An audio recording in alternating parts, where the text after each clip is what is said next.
Hi, my name is Kevin and I hate overly long YouTube intros. Welcome back to the Breakdown series. If you haven't yet, check out the series playlist in the description down below. Oh yeah, and also give a follow on the Twitch. I'm live on air 6 days a week, Monday through Saturday. Do come say hi. This entry is going to be fully dedicated to the Shoreline Resort. I love this place and its indoor CQB fights. Plenty of room to flank, and the rooms and corridors are my ideal playground for controlling engagements as a solo, even against teams. Being indoors and in long corridors generally means that you can only get shots from the front or the back. This eliminates a lot of random factors you would have from being outside, where extra sets of eyes in the form of teammates can make your life a lot easier and massively increase your survivability. As a solo, however, I can only rely on my own T-Rex vision. Of course, everyone's different, but for me, this is the best and most controllable environment in the whole of Tarkov. Anyway, like I said before, I hate overly long intros, so let's dive right into a 5-kill resort run. I am just making my way to the west wing. As always, before traversing high traffic and potentially dangerous areas where we can run into a fight, pop a painkiller. In this instance, I apply some Vaseline.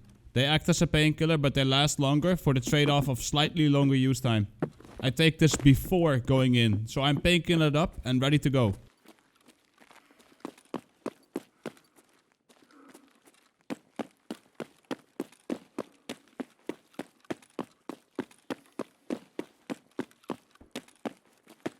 When we get to the west wing itself, we stop to listen for sound cues. This is not the best position here behind the closet, because I'm still very exposed from the back. Anyone from the east wing can see me, but I have just come from there and cleared the entire area out. So this is unlikely. But there's still a possibility, and I don't want to stay here for longer than necessary. It's not long before you hear someone open the door.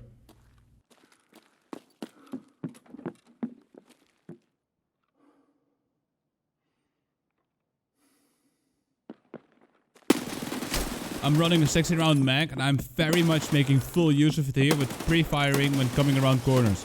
Maybe a little bit too trigger happy. Anyway, so I started blasting. And click. Oh shit. Those 60 rounds went a little quicker than I anticipated, and this somehow derails my entire method of clearing this guy.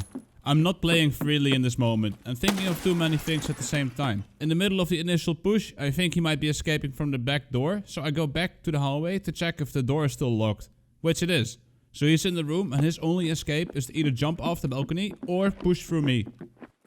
And the push starts again.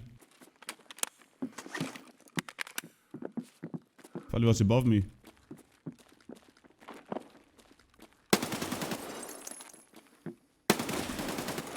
I don't know why I'm sprinting here. This is a mistake. Luckily, I'm running some really good armor and we survived this somehow.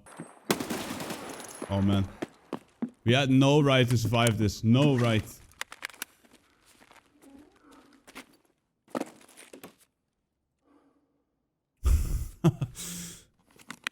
No right to survive this. It was dirty AF, man. I heard that door. I thought he was gonna be above me. All in all, good fight to this guy. I made a bunch of mistakes, but this is also credit to him for forcing me into them. Anyway, so after all of this, we lock ourselves up in the bathroom to get some very needed heals in. Prep the mags and get ourselves back in fighting condition. Always do this before even thinking of looting. The loot in the backpack is not gonna save your life when another team rolls by, who are all attracted by the noise. It was the first fight of the day. Those are always a little bit shaky. I should be repacking.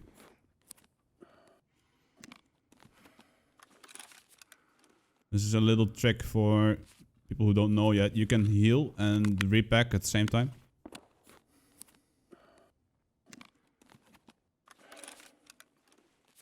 So use the mat thing and then repack. Hey Sandal, GG. That was a really good fight, man. I heard the door. I thought you were gonna be above me, so you completely surprised me when you were in the hallway. Yeah, that was a really good fight, man. I had no reason, I had no right to live, man. During the repacking and healing, I try to keep my ears open for any other sounds coming from outside. Another tip is to go to your settings and check your interface audio. I put mine on 10 so I can still hear the mag repacking, but it's not as loud. Please note that this does not change the volume of repacking for others. They can still clearly hear me repack, mat up, etc. This is purely for your own interface, but it will definitely help you out when sound whoring. I don't put mine at 0 because I personally value immersion over being ultra competitive.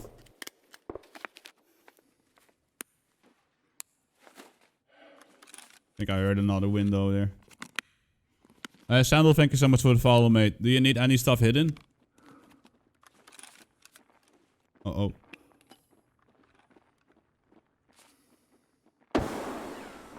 Alright, so they know I'm here and they are pushing. My positioning here in the bathroom is not great. I have no way of escaping except for going clean through them.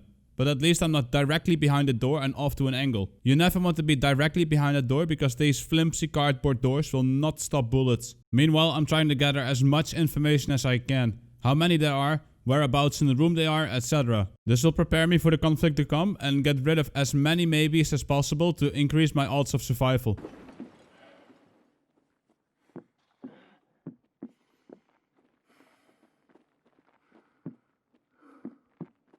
Two guys. Shit. There's at least two from what I can tell in this moment, so I'm really looking to get the drop on the first. I will let them make the first move and hopefully surprise them.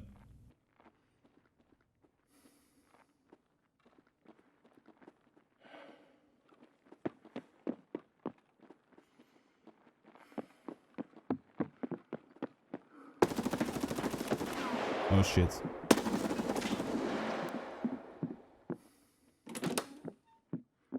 And the time to jump out is now. I know 100% sure where the first guy is and I want to gain control over the situation. So we jump out to them instead of waiting for a nade to land on my feet.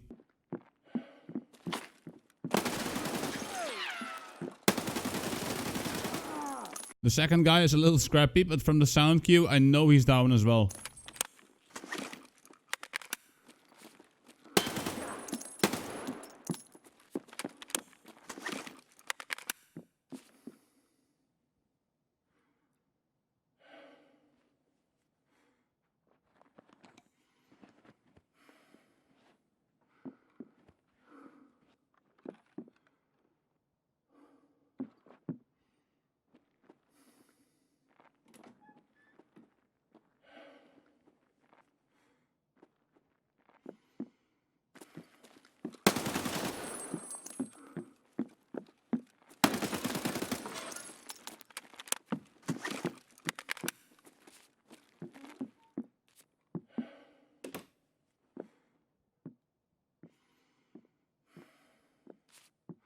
I'm almost out of bullets.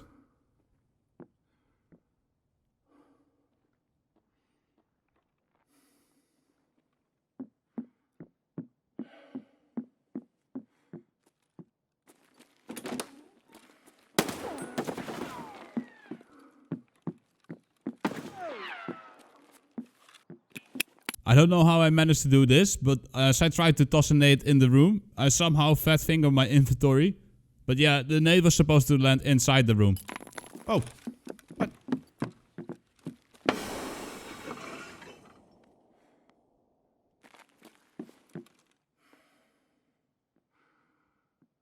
And then all of a sudden it's quiet. My opponent fell for my 100% calculated nade toss and went onto the balcony because he thought it landed inside the room. Totally 100% calculated big brain time. So anyway, we fall back into the room and heal back up. We repack whatever bullets we still have left in the mags before we go out again. Even when you don't hear anyone else, always assume there's another one. Some of these guys are just so extremely patient and they will sit there for 30 minutes not making a single sound in game. I presume while preparing dinner or watching top 10 camping tips and tricks countdowns on YouTube. But I digress, it doesn't matter anyway. Always assume there's more. We heal and pack back up, loot the guy inside the bathroom and check the others. There were no more guys left after the shootout and this is what my backpack looked like when I was dragging it to the extract. GG to these guys, they put up a really good fight. This next one up is a less geared run. I've been having a lot of fun running the Keter lately and purely going for lag meta. 9x18 rounds are by nature very weak and unable to penetrate any armor. So load these bad boys up with some rounds that deal a lot of flash damage and go for either face hits or leg hits. The playstyle changes with the setup because I'm not running top of the line armor or weaponry. You really do want to incorporate a hit and run tactic or make use of ambushes. This one will be a mixture of both. We enter the east wing and we hear footsteps. We just catch a glimpse of a guy going in the closet and we commit to the push. He has a teammate, so we really want to eliminate one of them right now and turn this into a 1v1 instead of a 2v1. So I flick the cutter upwards for a face hit. I get a little cocky here for immediately going for his teammate as well. But those legs just look so good that I can't help myself. I prone to surprise him in case he's pushing, but his legs just got destroyed and he goes for a reload instead. So we toss a nade to potentially kill him, but more so to buy time to pop a pain and prepare for a flank. While giving him the illusion we are still coming in from the front.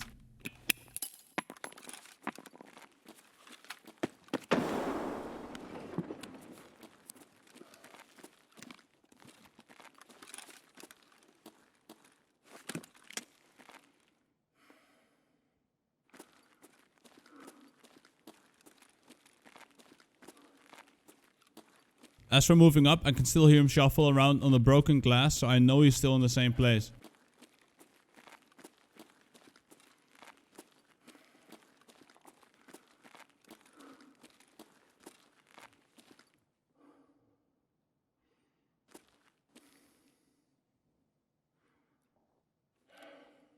I don't have any more nades. I can hear him on the glass. By the sound of it, he is already unzipping his pants for what's to come. This angle is pretty decent and I don't want to slow crouch push him now. If he moves from where he is, on our right directly above, we can land a cheeky headshot.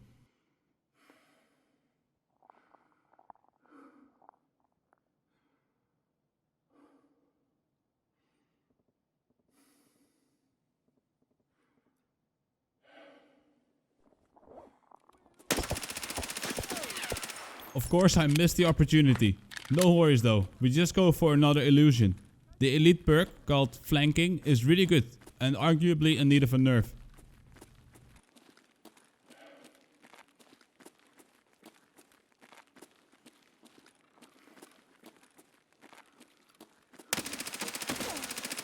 There you go. Back to a more geared run this time, with more straightforward action. This 3-man team coming up did their best, but failed to make proper use of their strength in numbers and allowing me to dictate the tempo of engagement. No hard feelings to them though, as my intent is purely educational. But you really don't want to be the reactionary party, especially when facing up against a solo. Yo. Who's opening doors? So I know there's a dude in here somewhere and hunting season is officially opened. It sounded like it came from my left, but vertical audio is very difficult to pinpoint in Tarkov. I honestly can't wait for the audio fix, hopefully soon. Anyway, I start clearing my floor and check for the most logical place they could be. East 314 and 313 where there's a potential LADX spawn. Both these doors say unlock, which means I have the key on me, but they have not been unlocked yet. So I know they must be below me. I try to lure them up by doing a fakey door opening, but they are already coming. Was he below me? Shit.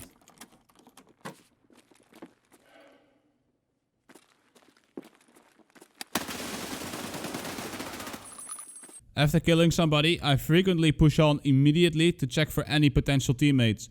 Often enough, they are right behind them. Hello.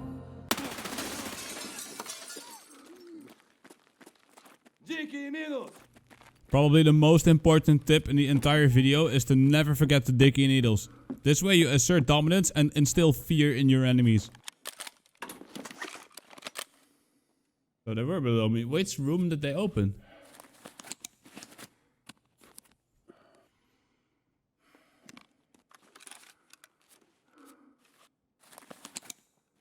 Yeah, rip the two, man. Shit, there's more.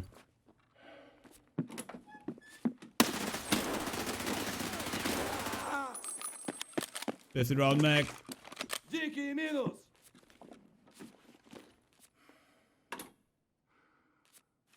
I feel in this scenario, analyzing their play like I do my own. The second guy should have pushed me and make use of Peeker's advantage after his buddy died, or position himself a bit further away from his mate. They were way too close to each other and it made it way easier for me to hose them down. The third guy made way too much noise running up like that. He could have surprised me when I came out of the room, but he gave it all away by using the sprint, which is so very loud in this game. Generally don't use sprint unless you absolutely need to. For the last clip of today, it's gonna be some more low geared gather. I'm doing my thing to make the loot goblin gods proud when I hear some battling. Keep in mind, with less than optimal gear, you have to adjust your playstyle and your tactics. We are not wearing any big boy armor, so we are looking to ambush and hit and run. Or you could call this rat gameplay. Rats don't usually go towards noise though, so that would make this for some mutated, really aggressive, bloodthirsty rat gameplay. Anyway, what I'm trying to say is we sneak up towards these noisemakers. I think we can make them. Oh shit.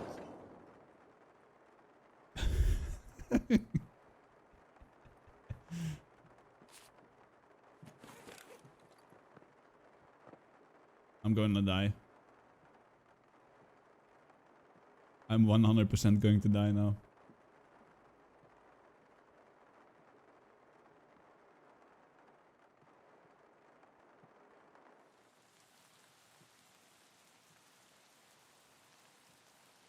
I don't want to slow peek this. Last time I did it, I died.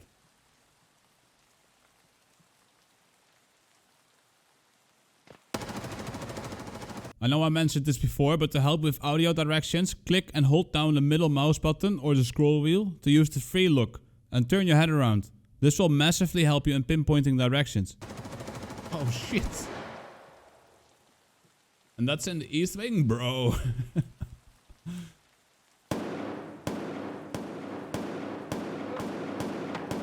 My god.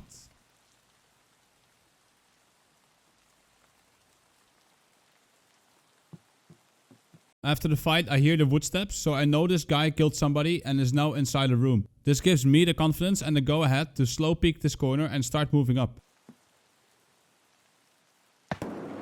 This guy is my neighbor now. We are so dead.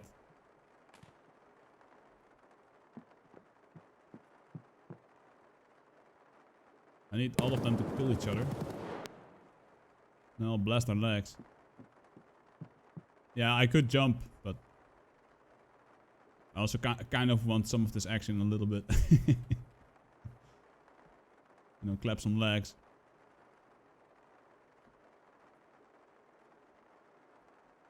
I just hope the M4 guy's not coming up. Yeah, fuck it.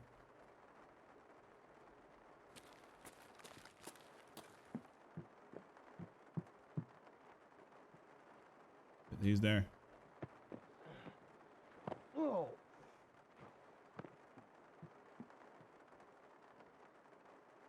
He just jumped the barbed wire. It would be so nice if I could actually hear the barbed wire. I think he jumped back. Hey, Spoolin, what's up, man? Shit, I just made a noise. Fat finger to right click. In this moment, I'm pretty sure he jumped the barbed wire from the jump and the hurting sound. But not in which direction. He could already be coming up this way or moving back to loot the kill he made. I give it a second and then move when I think he's not coming, because life is too short for this.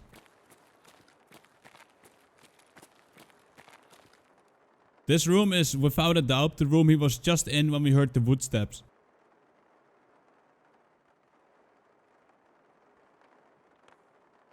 And now I just heard him check a mag on my right.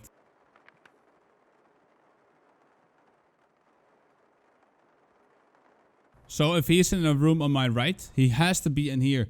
This door, which is behind the barbed wire. And he's probably looting a guy. So with all of the information we currently have, we can set an easy ambush. If he's going to pass here, how nice would it be if I'm just like laying those legs. We know he wants to go towards the east and loot the rest of the west wing. And he just came out of this room. It was safe. So he's very unlikely to check it when he walks past. Oh, and I kind of want to push him, but...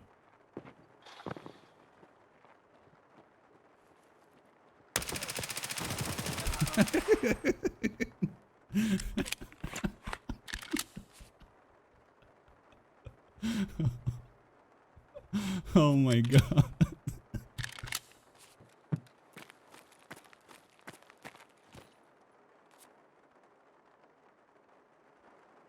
Hello. You have reached the end of the video. Please consider leaving a like on the vid and subscribe if you haven't yet for more Escape from Tarkov. Also come check out the live stream. We have a lot of fun there and sometimes we click on some dudes. We are live Monday through Saturday. I hope you enjoyed and thanks for watching. See ya!